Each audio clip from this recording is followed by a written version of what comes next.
wabarakatuh. Salam.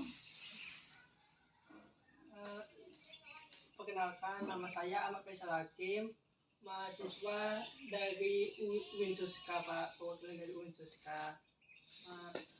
Saya jurusan bimbingan konseling Islam semester 3 Winsuska Riau, Fakultas Dakwah dan Ilmu Komunikasi Winsuska Riau. Izin minta tolong, Pak, itu saya mendapatkan tugas UTS ujian tengah semester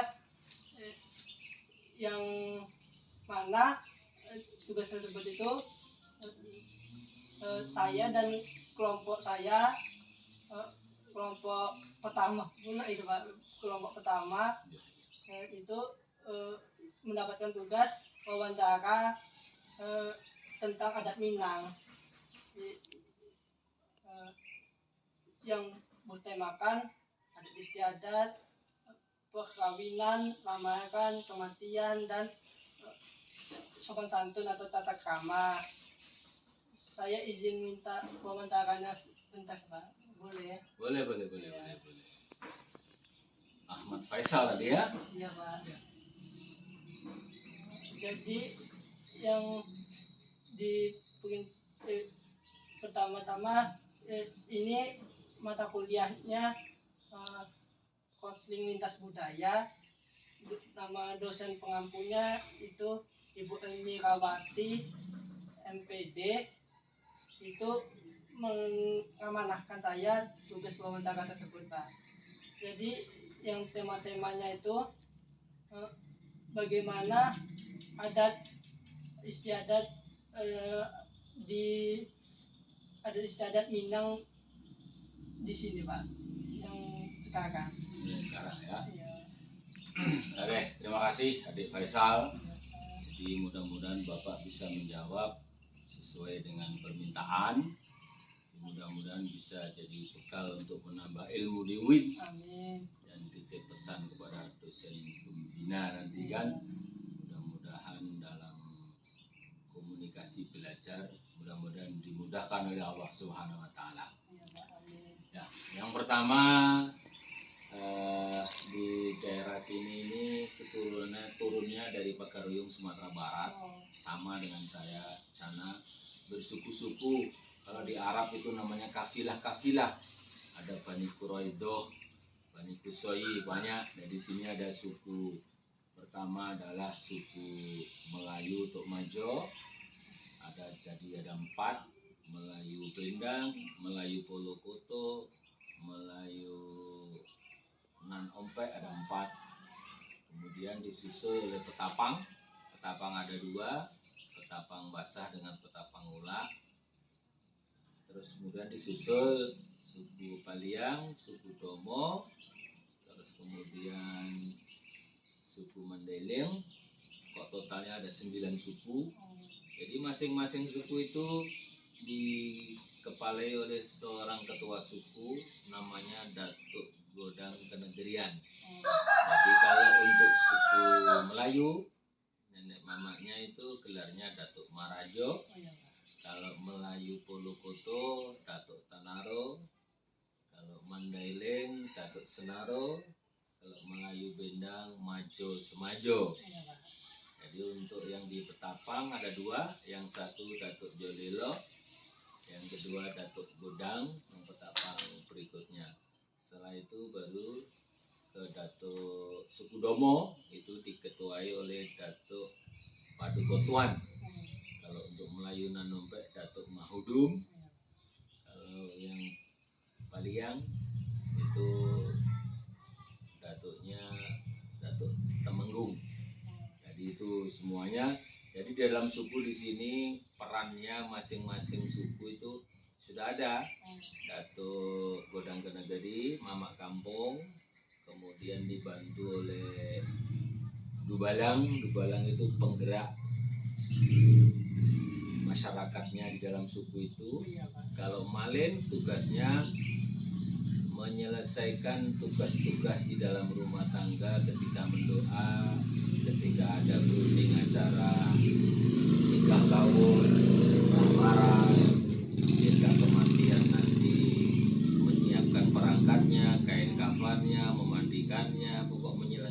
sesuai dengan fardu kifayahnya sampai ke liang lahatnya.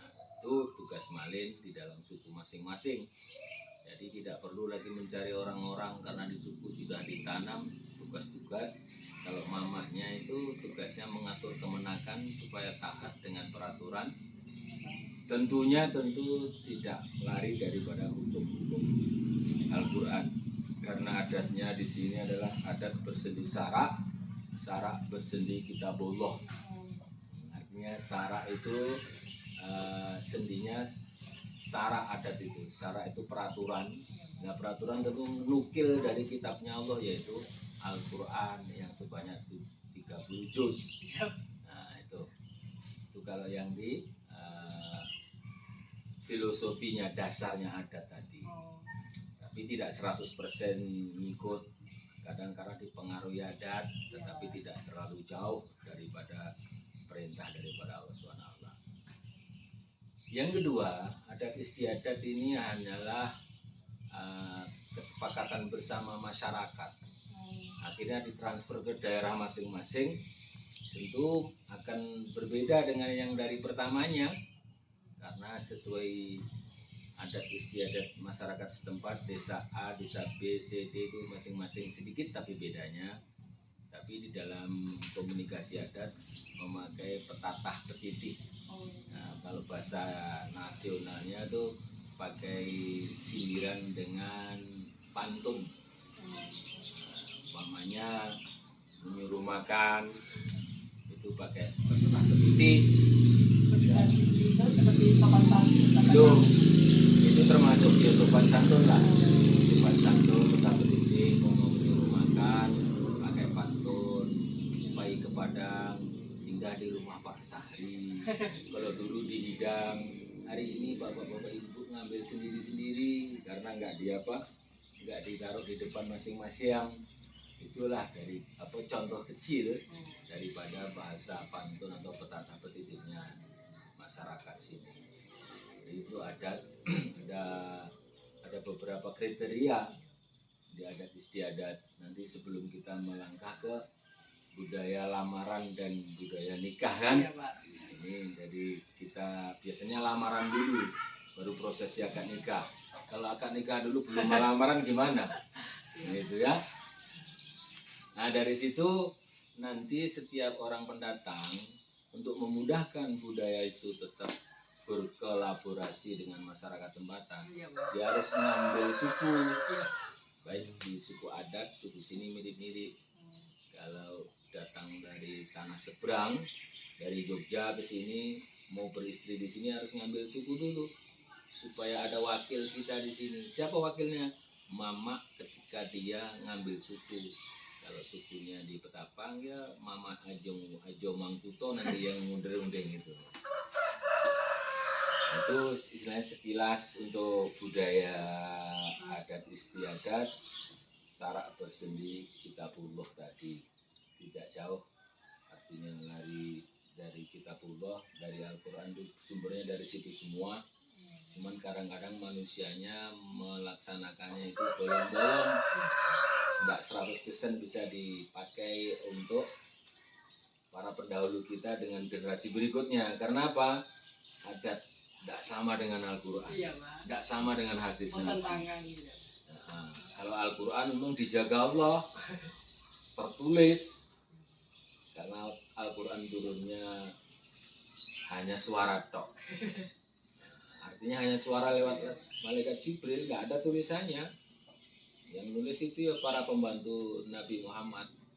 Jadi kalau adat diciptakan oleh para pendahulunya, pemuka adat, kemudian diturunkan ke generasi berikut, makin lama ya makin kurang, makin disederhanakan, tetapi tidak mengurangi kegiatan adat istiadat, masih terpelihara lah adat-adat di sini, terutama di Kampar Kiri itu masih kental adatnya dari Sumatera Barat, dari Bakaruyung. Oh, iya. Terbukti istilahnya kalau hari raya adat nanti khotibnya dijemput dari rumah sompu. Rumah sompu itu rumah adat yang ketuanya adat di sini. Karena 9 suku ini, di situ komandannya ada Datuk Sirop. membawahi 9 suku. Berikutnya ketika ada acara di Masjid Al-Fizan itu juga ditunjuk nenek mama pemuka adat yang untuk khotibnya dari suku Madianiang, imamnya dari suku Ketapang, muadzin dari Ketapang Basah. Jadinya begitu sampai sekarang yang seperti itu masih. Cuma nanti kalau tidak ada generasi yang ada di suku itu bisa ngambil suku lain yang sesuai dengan kriteria kepintaran keilmuannya di dalam bidang Islam, karena akan membawakan ritual-ritual Islam harus tahu ilmunya. Itu sepintas untuk budayanya, adatnya.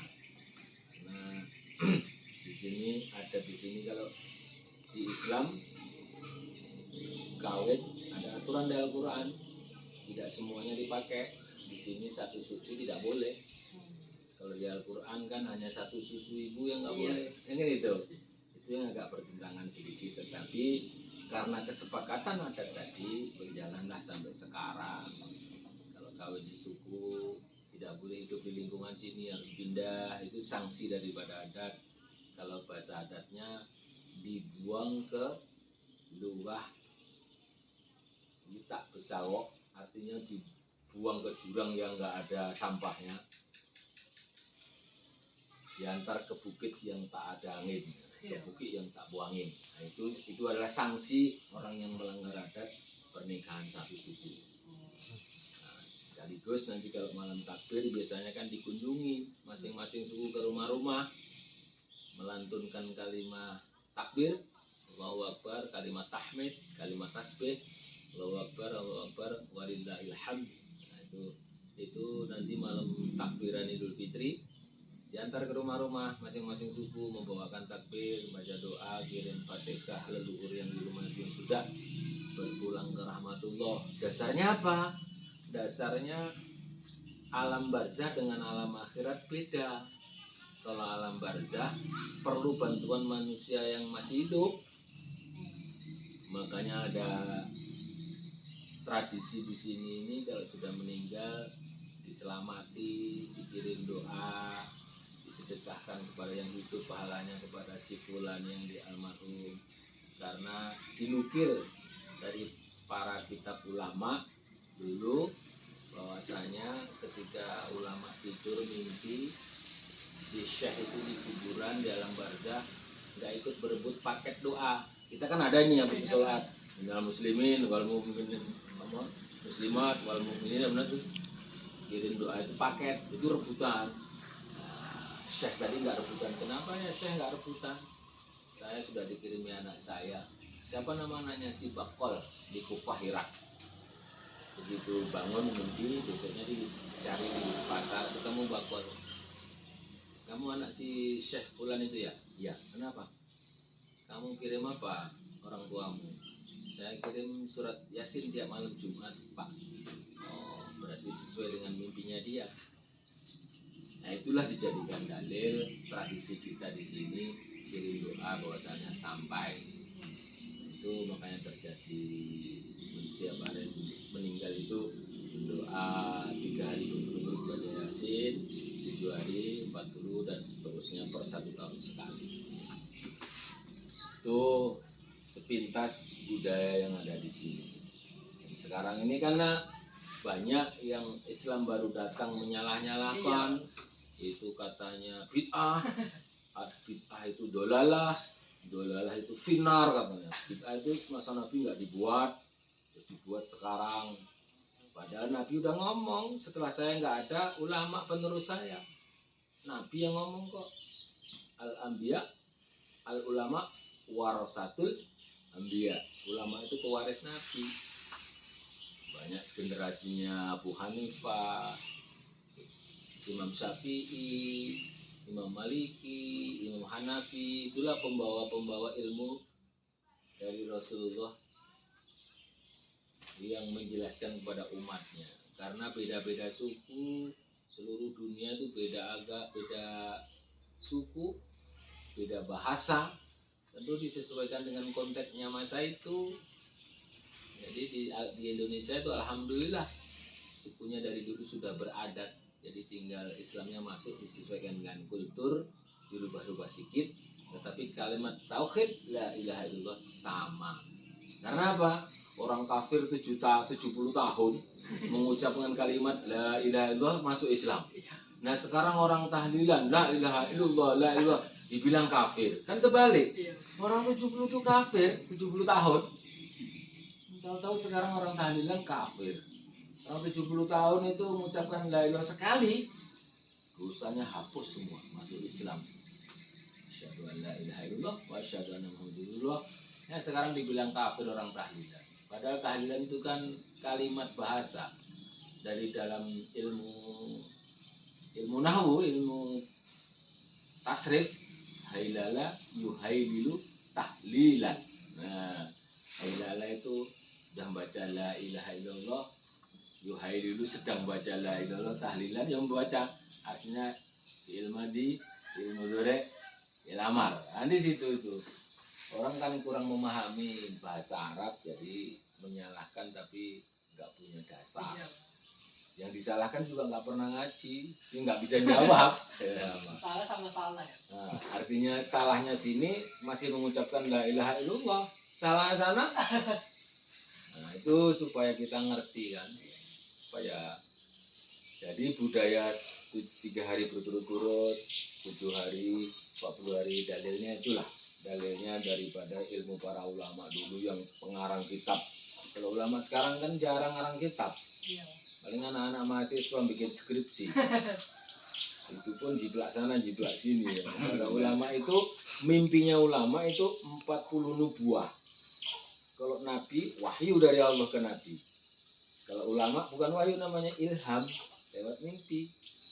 Dari dulu sudah ada mimpinya Raja Fir'aun, disuruh mengartikan oleh ahli nujum dulu.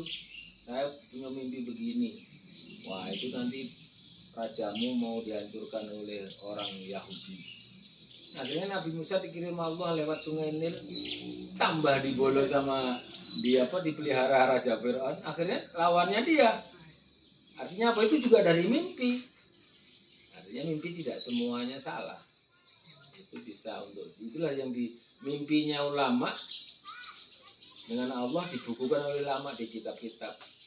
Ada banyak kitab-kitab karangan, kitab Itqon, kitab Jazaria, itu mimpinya para ulama. Yang bisa dijadikan patokan hidup untuk umat generasi zaman era setelah Nabi Muhammad SAW meninggal, wafat, diteruskan para sahabat, tabi'in, baru ulama sesuai dengan perintah Nabi. Besok saya kalau nggak ada, ya inilah al ulama warasatul anbiya.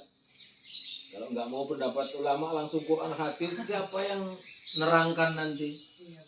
Tekstual tok jadi ekstrim beda. Harus melalui tafsirnya para ulama itu. Mudah-mudahan untuk adat istiadat yang di sini ini masih banyak memakai itu, memakai adat budayanya dasarnya Al-Quran, walaupun tidak 100%, karena ngikutin negara Republik Indonesia. Kalau Al-Quran kan harus hukum Al-Quran, murid potong tangan, dan kita nggak pakai itu, karena kita pakai dasar negara Pancasila ya lewat aturan para pendiri negara Republik Indonesia lah. Para ulama dulu kan ngumpul dijadikan negara Pancasila, namun adat budaya lokal tetap dihidupkan sesuai dengan perintah Nabi. Karena tawaf ngelilingi Ka'bah itu gak udahnya orang kafir dulu, ngelilingi Ka'bah sambil nyembah ya Uta, ya Laza, ya Uta, ya Uza, ya Laza. Itu kan patungnya banyak, nggak pakai baju dulu orang kafir keliling Ka'bah. Ketika Nabi menerangkan turunnya Islam, ya akhirnya tawafnya tetap dipakai, patungnya dibuang, diganti kalimat talbiyah, labbaik Allahumma labbaik, labbaik la syarika lak labbaik, innal hamda wa ni'mata la syarika lak. Itulah bagian daripada Nabi itu membolehkan adat budaya dari dulu untuk dipakai. Jadi sekarang ini para ulama menyebarkan ke tanah Nusantara, mengikuti budaya, tidak langsung nabrak budaya, nanti Islamnya nggak bisa berkembang. Nah, itu Itu sepintas adat budayanya. Yang kedua tadi masalah lamaran ya. Bakal lamaran, Pak. Lamaran dulu. Kalau akad nikah tanpa lamaran itu substansinya terbalik. Maksud nikah dulu baru ngelamar. Nah, gitu. Kalau lamaran di sini biasanya lewat tunganai rumah dulu. Tunganai itu pemilik rumah satu suku.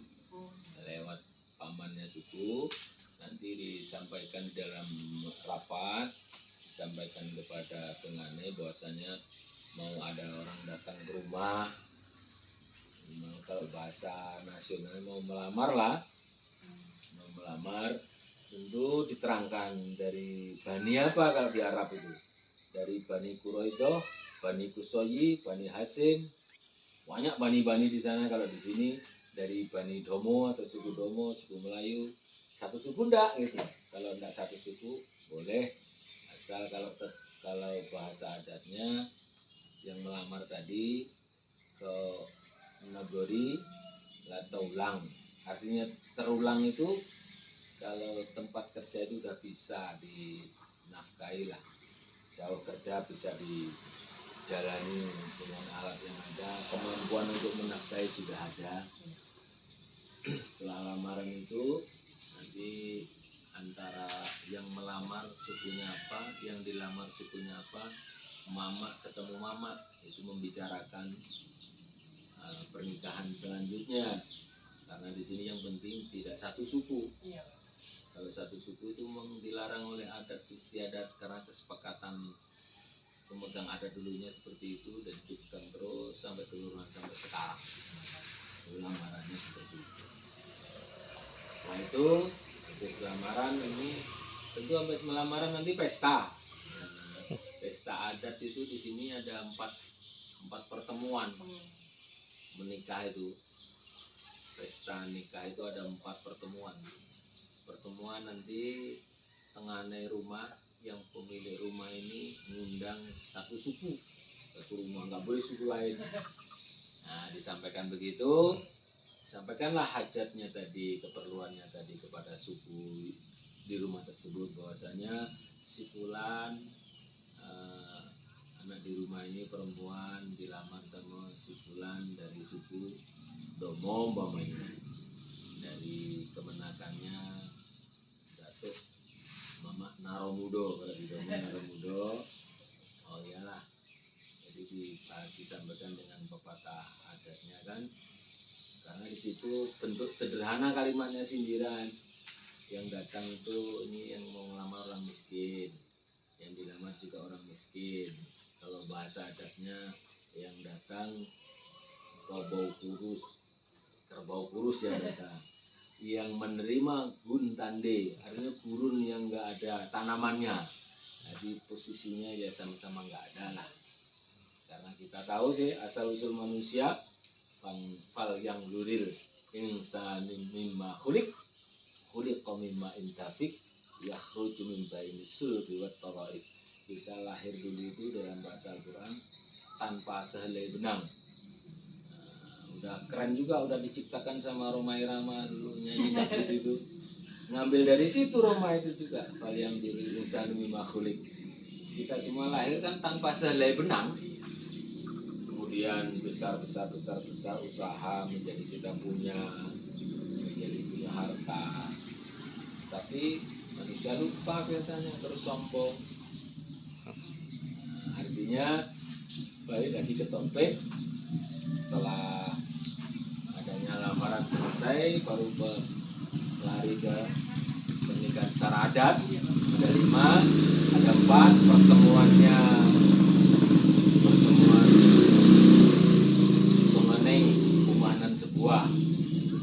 umanan sebuah itu adik-beradik dalam rumah ini, adiknya berapa, anaknya berapa, ngumpul dirembukan.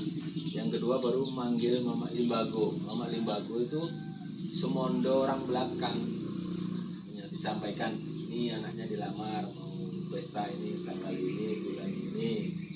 Setelah itu Mama Limbago tadi ngundang mama kampung, ngundang semua, disampaikanlah jenjangnya. Nah, yang terakhir ngampung itu pertemuannya siang biasanya sambil ngutip iuran. Nah, dibawa ember, siapa ponakan yang datang, sumlah, ada yang 50.000, ada yang 100.000 untuk bantu meringankan beban yang akan melaksanakan doa nikah. Terakhir, yang pesta adatnya nanti di malam hari hanya itu nanti pengantinnya diketemukan. Tapi sebelum diketemukan ada acara ritual mendoa sambil membaca sejarah Nabi, yaitu kitab Al-Barzanji tadi. Nah, di situ dibaca sambil mahaban, setelah itu baca doa, baru ditemukan pengantin putra ke rumah pengantin putri. Dari situ mamaknya suku dari pengantin putra dengan mamaknya suku pengantin putri bertemu muka sambil menyampaikan pepatah-pepatah di dalam adat yang disepakati bersama. Ada kalau sudah ketemu selesai ditutup dengan pepatah sepungkiang mati gatel lapupui. Artinya itu kutu di sini sudah mati, gatelnya sudah nggak ada. Artinya apa? Kesepakatan kerjasama antara pertemuan pengantin putra dan putri sudah dilaksanakan sesuai dengan ajaran itu. Jadi sudah habis lah. Habis selesai, tinggal pesta nasional biasanya hari berikutnya. Mengundang pemusik dangdut, kadang pemusik hadroh sholawat, kadang-kadang mengundang para korik-korik namanya Lailatul Qiraat. Itu tergantung masing-masing kemampuan yang punya kemampuan, karena itu memerlukan anggaran besar. Itu di dalam pesta dari lamaran tadi ke pesta adat tadi. Berikutnya tadi apa tadi? Pernikahannya ya. Pernikahannya itu biasanya akad nikah dilaksanakan sebelum mendoa. Jadi di situ diutus malin dari suku masing-masing menjadi saksi. Karena nikah itu rukunnya kan ada mempelai pengantin laki-laki, pengantin perempuan, terus wali, saksi 1, saksi 2. Yang diakui negara kan 2. Sebenarnya dalam Islam semua yang hadir itu sudah jadi saksi. Jadi nanti dari suku Ketapang diutus Malin Penenang untuk saksi, dari suku Domo diutus Malin Sulaiman. Itu sampaikan 2 suku tadi. Nah, masing-masing itu nanti akan ngurus sebelum akad nikah, ngurus data. Ada belangko yang disiapkan oleh nenek mama di situ, nanti dibawa ke mama masing-masing supaya tidak salah satu suku. Di situ ada mirip kayak NA itu nanti, jenis laki-laki, nama, umur, tinggalnya, identitas diri. Untuk jadi dari mamanya masing-masing kampung ini nanti dibawa ke kantor desa untuk diterbitkan namanya NA. Jadi orang kantor desa nggak sulit-sulit. Jiplak aja catatan dari mamak suku jadi udah lengkap, tinggal ngetik di NA sana gitu juga NA, baru dilapor ke kantor gua. Setelah itu dijanjikan 14 hari ke depan baru bisa melaksanakan akad nikah secara budaya. Itu loh banyak pantun-pantun yang akan disampaikan nanti oleh para pemuka adat. Karena apa? Pantun-pantun itu kalimat sindiran supaya nggak langsung. Itu masuk dalam kategori juga akhlak, masuk kategori dengan kata adab, kata sopan, budi pekerti, akhlak, gak langsung aja pakai bahasa kias, bahasa sindir. Itu yang akad nikah tadi dilaksanakan. Ada 2 macam akad nikah juga di sini. Ada yang bahasa Indonesia, ada yang bahasa Arab. Yang berada di pondok-pondok itu biasanya pengennya bahasa Arab. Yang kopil itu nikah wa tasbijaha angkah tuka bil mahril madkur halan. Itu misalnya jawaban daripada seorang laki-laki yang nikah oleh para wali. Kalau wali nasab kan, kalau yang nikah biasa bahasa nasional itu saya terima nikah fulan bin fulan dengan mas binti fulan dengan mas kawin dengan kepala sholat tunai, itu sudah umum itu. Setelah Setelah dilaksanakan itu baru diadakan acara adat tadi, mama ketemu mama masing-masing suku, nanti ketemu menyampaikan hajat dan maksud sudah dilaksanakan, lalu kita baca doa selamat, kita agak nikahnya. Berikutnya tadi yang nomor 4 apa tadi? Kematian apa? Kematian ya. Kematian di sini tidak jauh dari perintah Nabi melaksanakan fardu kifayah. Fardu kifayah itu apabila jenazah tersebut sudah ada yang menyelenggarakan minimal 3 orang atau 1 sudah bisa dilaksanakan dari mulai memandikan, mensucikan, mengkafani, menyolati, mengantar ke kubur, menanam dalam kubur, kemudian ditalkin dalam kubur. Talkin ini biasa budayanya budaya kuno, budaya ulama dulu. Dari Nabi nggak ada talkinnya dulu kan, belum ketemu. Cuman ada, bahasanya beda, makanya diterjemah ke bahasa lokal. Nah, talkin itu kalau dikubur sebetulnya itu adalah ujian bagi orang yang meninggal. Nanti akan ketemu malaikat mungkar nakir yang seremnya ngeri. Nah, di situ ditanya man rabbuka, man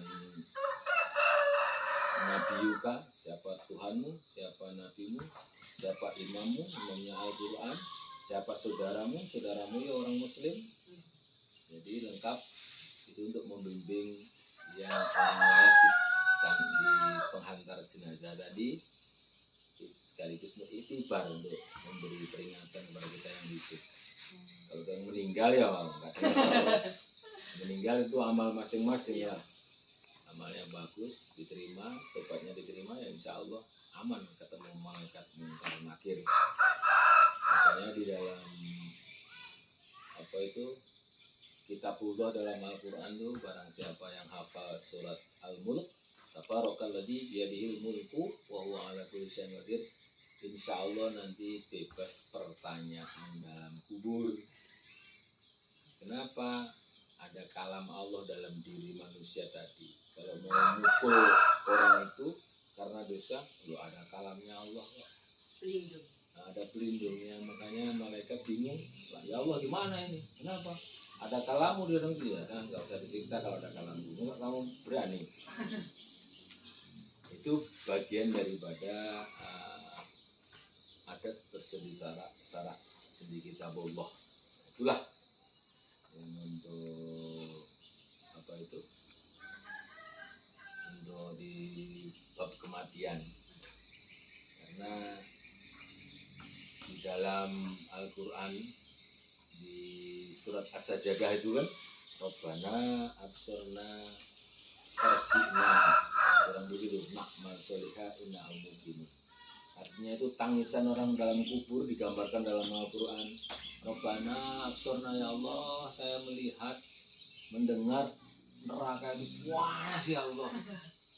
Jadi farji'na na'mal solihah, balikkanlah aku ke Kartama sebentar. Kenapa? Mau sedekah, mau ngaji, mau berbakti kepada orang tua, mau ngomong baik dengan tetangga, mau membantu tetangga. Farji'na na'mal solihah, mau pulang ke bumi lagi, mau beramal baik. Ya innahu mungkinun, ya nggak mungkin. Makanya selama masih hidup disuruh untuk beribadah kepada Allah supaya ada bekal kemuliaan barzah, ketemu mungkar nakir. Sekarang banyak nangis di dalam kubur itu manusia tapi tidak tahu. Tapi udah diterangkan di surat As-Sajdah itu yang dibaca subuh-subuh malam Jumat oleh para imam di masjid. Itu budaya untuk menguburkan ya seperti itulah tadi. Ikuti falsafahnya orang dulu sekaligus kultur budaya. Nanti kita baca Yasin 3 hari berturut-turut untuk menghibur keluarga yang ditinggalkan supaya ada kawannya, dibacakan Al-Quran untuk jenazah sesuai dengan pendapat para ulama yang pernah mimpi ketemu di dalam kubur, orang pada nangis minta bantu, hanya rebutan paket Fatihah di dunia, khusus susun laruhi kaum muslimin wal muslimin ahli kubur minal muslimin wal muslimat wal mu'minun al-fatihah. Berarti kan mukmin-mukminat seluruh dunia berapa miliar? 1 miliar orang rebutan. Kalau nggak ada anaknya yang ngirim atau familinya yang ngirim, berat. Karena di alam kubur nggak mau lagi gulai ikan kapang, nggak mau, mie rebus nggak mau. Doa yang bisa anak yang soleh. Karena idza mata bani Adam ingqata'a amaluhu. Apabila anak Adam mati, putuslah amalnya semua. Illa kecuali 3 perkara, al ilmu yang tafa'u bih. Seperti Pak Sahri ngajar-ngaji anaknya di ganda, bisa baca Fatihah, umur berapaan. Terus sedekah jariah, mewakafkan sebagian tanahnya kalau ada untuk kepentingan pendidikan, umat Islam lah. Wakaf berarti masuk Wakaf. sedekah ya. Iya, wakaf diwakafkan, wakaf jariah. Iya. Nah, kan itu. Yang ketiga baru waladun solihun yad'ulah, anak yang soleh yang mendoakan. Makanya kan itu dituntut untuk belajar ilmu agama supaya bisa mendoakan orang tuanya. Jangan sampai orangnya tuanya meninggal, orang baca Yasin kita di luar ngerokok keluar masuk. Itu nanti menyalahi perintah Nabi. Kalau dibantu orang banyak, kita ya harus ikut baca Al-Quran di rumah itu supaya terbantu oleh doa-doa yang masih hidup untuk kepada ahli alam barzah atau alam kubur. Ada lagi? Sopan santun atau tata krama. Tata krama. Nah, tata krama di adat istiadat itu bagian daripada sopan santun. Bayangkan aja kalau nggak ada. Muanggil nama seenaknya. Makanya di sini nggak boleh nanggil nama kalau kepada orang tua nggak boleh manggil nama. Di sini ini adatnya begitu. Ya ayah, manggil di atasnya abang, manggil yang di bawahnya dek. Sekaligus tata kramanya kalau dengan semondo, dengan adik ipar kita nggak bisa leluasa untuk bergurau, menjaga jarak. Adat istiadat sopan santunnya seperti itu kalau di adat Minang itu. Artinya semondo tompek sogan. Tempatnya menjaga sopan santun di semondo. Kalau moyan itu sepengambilan istri saya dengan istri adik emangnya satu induk di sini. Ini moyan bisa bergurau seperti kita berkawan. Kalau adatnya begini. Kalau ada di sebelah sana kan sama aja. Artinya dengan semondo, dengan adik ipar, abang ipar biasa aja bergurau. Kalau di sini nggak bisa dijaga oleh adat tersebut untuk menimbulkan wibawa di keluarga itu, biar wibawa tidak ada gurau-gurau dengan semondo ipar. Lihat terang. Sekaligus nanti ketika di balai adat itu yang akan menyampaikan sudah sesuai dengan adat, sudah masing-masing. Kita masing-masing kemenakan, nggak boleh hak bicara, nggak ada. Juru bicaranya mamak dalam suku itu sudah tanpa diperintah, karena tata sopannya seperti itu. Artinya kalau di internasionalnya ada juru bicaranya masing-masing.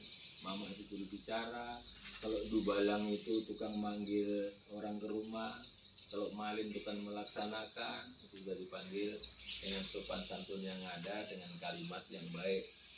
Kenapa dengan kalimat yang baik? Sesuai dengan kitab Allah.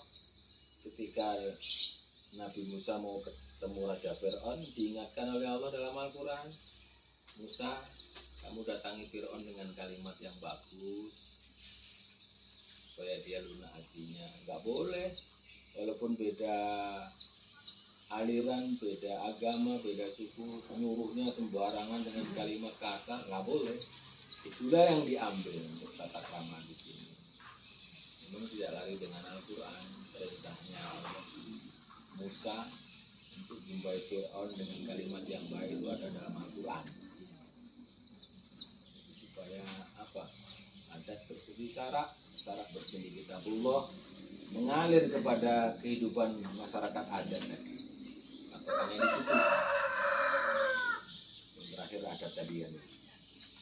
Jadi nampak-nampaknya sudah ada yang lagi yang belum jelas. Sudah Pak.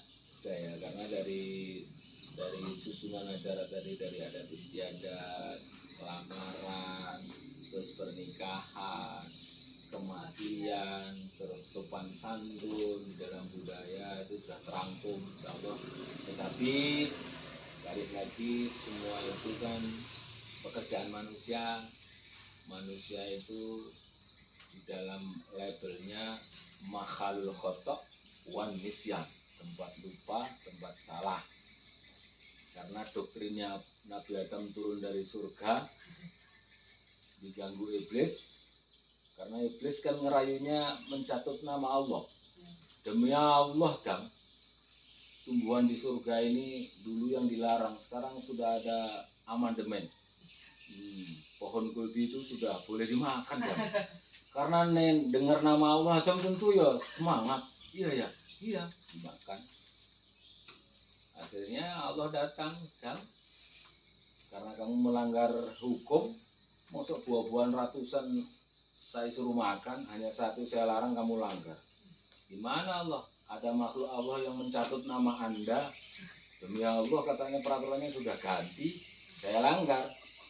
Ya Pak, sesuai dengan SOP, Dam, kamu keluar dari surga. Tapi tak kasih modal.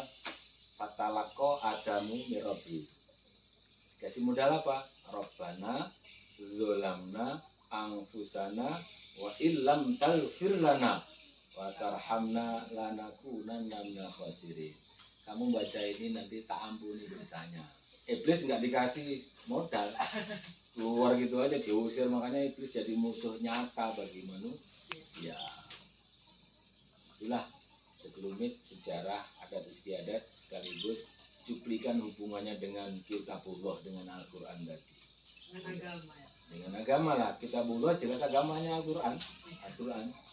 Jadi mudah-mudahan bisa untuk sedikit membantu referensi adik menyusun makalah atau menyusun karya ilmiah yang sesuai dengan kelompok adik sampaikan kepada saya yang diberitakan kepada dosen. Mudah-mudahan berkenan di dosennya. Oh iya Pak. Ya, Baik, Pak. jadi tidak ada lagi kan? Sudah Pak. Sudah, kita akhiri pertemuan pagi ini. Mudah-mudahan barokah dari Allah turun ke bumi kepada kita, diberikan kesehatan, panjang umur, adik-adik bisa menuntut ilmu yang bermanfaat, barokah di dunia sampai akhirat. Itu, terima kasih. Nanti di lain waktu kita ketemu lagi. Assalamualaikum warahmatullahi wabarakatuh.